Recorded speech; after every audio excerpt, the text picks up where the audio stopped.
कम बोलो, ज्यादा सुनो, बुद्धिमानों का पहला नियम। प्राचीन तक्षशिला विश्वविद्यालय में, जहां सैकड़ों शिष्य ज्ञान प्राप्त करने आते थे, वहां चाणक्य एक बार अपने शिष्यों के बीच बैठे थे। सभी शिष्य अपनी अपनी बातें कर रहे थे। कोई राजनीति पर चर्चा कर रहा था, कोई युद्ध नीति पर, तो कोई जीवन के उद्देश्य पर। लेकिन तभी चाणक्य ने मुस्कुराते हुए कहा, जब सब बोल रहे हों तो वही सबसे कम सीखता है, और जब सब सुन रहे हों तो वही सबसे अधिक समझता है। सभी शिष्य शांत हो गए। चाणक्य बोले, मनुष्य की बुद्धिमत्ता उसके ज्ञान से नहीं, बल्कि उसकी चुप्पी के समय से पहचानी जाती है। जो हर बात पर प्रतिक्रिया देता है, वह अपनी ऊर्जा नष्ट करता है। लेकिन जो सुनकर समझता है, वह सही समय पर सही वार करता है।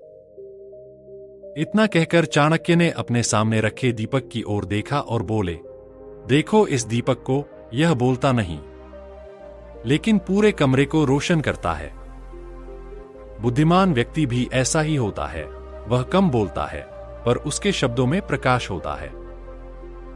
उस दिन के बाद उनके शिष्य, खासकर चंद्रगुप्त, ने एक बात जीवन भर याद रखी। हर सभा में सबसे पहले सुनना, फिर सोचकर बोलना।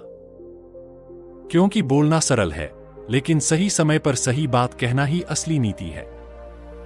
जब ज्यादा बोलना बन गया गलती का कारण, कुछ दिन बाद तक्षशिला में एक सभा बुलाई गई। विषय था, राज्य को मजबूत कैसे बनाया जाए। सभी शिष्य अपनी अपनी राय दे रहे थे।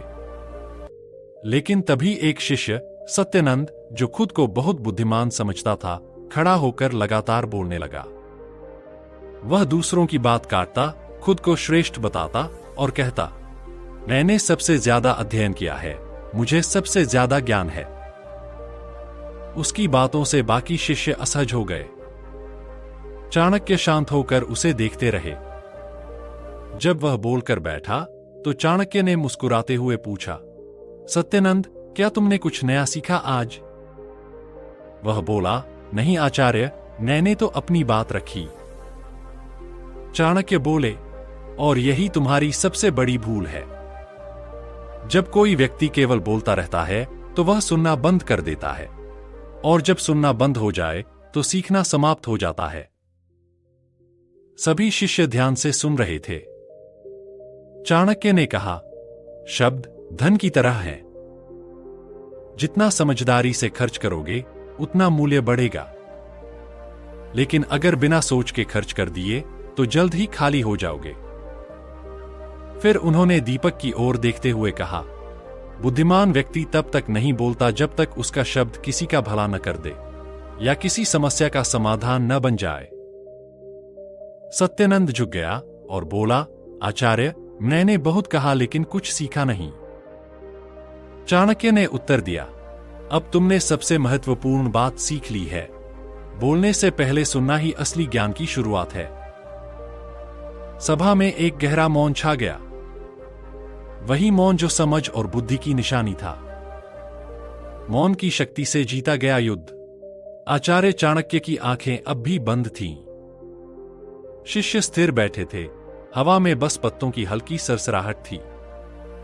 थोड़ी देर बाद उन्होंने आंखें खोली और बोले, आज मैं तुम्हें एक राजा की कहानी सुनाऊंगा।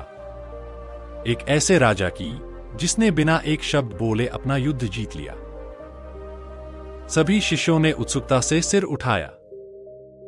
चाणक्य ने कहना शुरू किया, मगध के उत्तर में एक छोटा राज्य था, विशालपुर। उसका राजा था सम्राट रुद्रसेन, वीर परंतु बहुत कम बोलने वाला। लोग कहते थे कि वह घमंडी है, क्योंकि वह सभा में किसी से चर्चा नहीं करता था। पर रुद्रसेन जानता था, शब्दों से नहीं, कर्मों से प्रभाव पड़ता है। एक दिन उसके राज्य पर आक्रमण हुआ। दुश्मन सेना ने संदेश भेजा, यदि तुम में साहस है तो युद्ध क्षेत्र में आओ, या डरकर आत्मसमर्पण कर दो। दरबारियों ने राजा से कहा, महाराज कुछ बोलिए, उन्हें जवाब दीजिए। रुद्रसेन बस मुस्कुराया और बोला, कभी कभी जवाब शब्दों से नहीं, शांति से दिया जाता है। वह युद्ध की तैयारी करने लगा, लेकिन किसी को कुछ नहीं बताया।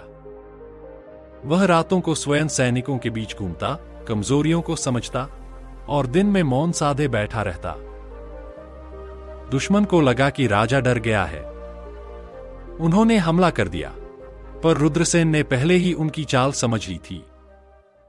उसने अपने सैनिकों को ऐसी जगह छिपा दिया था जहां से दुश्मन को कोई रास्ता नहीं मिला। युद्ध केवल 3 दिन चला। दुश्मन पराजित हुआ और तभी रुद्रसेन पहली बार बोला, जिसके शब्दों में शोर होता है उसके कर्मों में ताकत नहीं होती। मैंने नहीं बोला क्योंकि मैं सुन रहा था दुश्मन की चाल, समय की चाल और अपने मन की आवाज। आचार्य चाणक्य ने यह कहते हुए रुद्रसेन की कहानी पूरी की। फिर धीरे से बोले, शिष्यगण, यही कारण है कि बुद्धिमान व्यक्ति बोलने से पहले सुनता है, क्योंकि जो सुनना सीख गया वही बोलने का सही समय पहचान सकता है। सभा में एक गहरी शांति छा गई। हर शिष्य के भीतर कुछ बदल रहा था। विभु ने धीरे से कहा, आचार्य, क्या हर स्थिति में चुप रहना ही सही होता है? चाणक्य मुस्कुराए, नहीं विभु, मौन का अर्थ डरना नहीं है, बल्कि सही समय पर बोलना जानना है। उनके शब्द जैसे हर मन में उतर गए और पूरा गुरुकुल उस दिन पहले से अधिक शांत और गहरा लगने लगा। मौन की परीक्षा। अगले दिन सुबह तक्षशिला की हवा पहले से भारी थी। आचार्य चाणक्य सभा में आए और सभी शिष्य आदर से खड़े हो गए। उनकी आंखों में आज कुछ अलग था, जैसे वे किसी परीक्षा की तैयारी में हो। चाणक्य ने शांत स्वर में कहा, वत्सो, आज तुम्हारी परीक्षा होगी, पर यह साधारण परीक्षा नहीं है। आज तुम सीखोगे कि मौन केवल शब्दों की कमी नहीं, बल्कि बुद्धि की गहराई है। सभी शिष्य एक दूसरे को देखने लगे। आचार्य, कैसी परीक्षा? विभु ने पूछा। चाणक्य मुस्कुराए, तुम्हें लोगों के बीच जाना है। बाजार, गलियां, चौपाल, हर जगह। लोगों की बातें सुनो, उनके शब्दों को मत काटो। बस सुनो और समझो कि कौन सच्चा है और कौन केवल शब्दों से बड़ा दिखता है। शिष्य दिन भर गांवों में घूमे। कहीं कोई ऊंची आवाज में अपने ज्ञान की डींगे मार रहा था, तो कहीं कोई वृद्ध शांत बैठा मिट्टी के दीपक बना रहा था। हर शिष्य कुछ न कुछ देखता, पर बोलता नहीं। शाम को सब वापस लौटे। आचार्य ने पूछा, बताओ, आज क्या सीखा?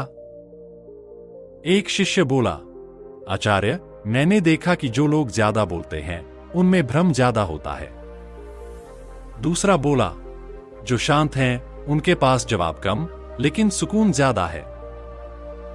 आचार्य ने सिर हिलाया, फिर बोले, वत्सो, जो मनुष्य अपने शब्दों को वश में रख लेता है वह अपने जीवन को भी वश में कर लेता है, क्योंकि शब्द ही हैं जो या तो रिश्ता बनाते हैं या तोड़ देते हैं। फिर उन्होंने विभु की ओर देखा। विभु, तू क्या समझा?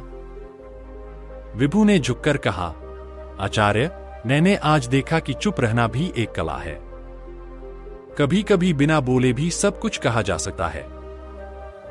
चाणक्य मुस्कुराए, वत्स, यही तो सच्चा मौन है, जहां तुम्हारा मौन तुम्हारे शब्दों से ज्यादा गहरा बोलता है।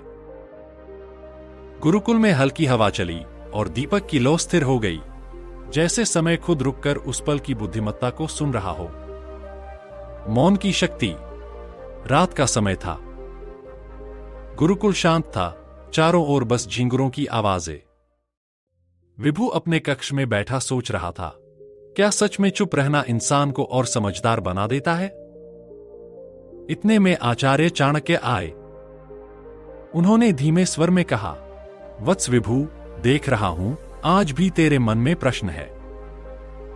विभु ने सिर झुकाया, हाँ आचार्य, मैं समझ नहीं पा रहा कि मौन इतना महत्वपूर्ण क्यों है। क्या कभी कभी बोलना जरूरी नहीं होता? चाणक्य मुस्कुराए, वत्स, बोलना तो सरल है, पर कब बोलना चाहिए यही बुद्धि है। जो व्यक्ति हर बात में अपना मत रखता है वह दूसरों के मन को सुन ही नहीं पाता, और जो नहीं सुनता वह कभी सीख नहीं सकता। उन्होंने पास रखे दीपक को देखा। देख इस दीपक को। यह कुछ कहता नहीं, पर इसकी रोशनी सबको रास्ता दिखाती है। ऐसा ही मौन है जो बिना बोले भी सबसे ज्यादा असर करता है। विभु ने पूछा, पर आचार्य, क्या मौन रहने से लोग हमें कमजोर नहीं समझेंगे? चाणक्य ने गहरी दृष्टि से उसकी ओर देखा। वत्स, कमजोर वो नहीं होता जो चुप रहता है। कमजोर वो होता है जो अपनी भावनाओं पर नियंत्रण नहीं रख पाता। मौन व्यक्ति कभी किसी के बहकावे में नहीं आता। वह निर्णय सोच समझ कर करता है, इसलिए उसकी हर बात में वजन होता है।